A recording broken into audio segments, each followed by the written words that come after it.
In today's video, I'm going to teach you how to remove a credit card from your AWS account. This process can often feel daunting, but don't worry, we'll guide you through each step. Grab a cup of coffee, open your preferred web browser, and type AWS into the search bar. Once the AWS homepage loads, you'll want to click on the Sign In button. Here, you'll be presented with two options: Root User and IAM User. Make sure you select the relevant option for your account, then input your credentials to log in. Now that you're signed in, direct your attention to the AWS billing console. This is where you'll manage your payment information. If you're not familiar with finding this page, look for options in the dashboard or use the search bar to simplify your navigation. Once the billing console is in view, find the navigation pane on the left-hand side. You'll see an option labeled Payment Preferences. Go ahead and click on that.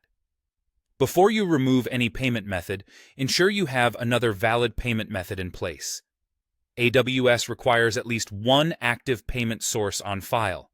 So, if you haven't added a second credit card yet, now would be a great time to do so.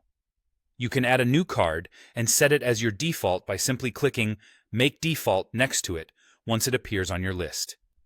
This means AWS will charge this card for any future payments, seamlessly taking care of your services. With a new default card set, it's time to find that old credit card you wish to remove. Scroll through the list of payment methods to locate it. When you find it, select that card.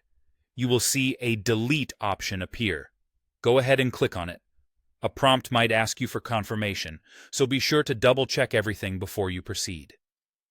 Once confirmed, the credit card you no longer wish to use will be effectively removed from your account. You're now all set and have successfully managed your payment preferences on AWS.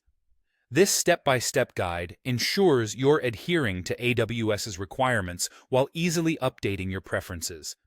I hope you found this walkthrough helpful, and remember, if you ever need to update your payment methods again, feel free to refer back to this guide for a quick refresher.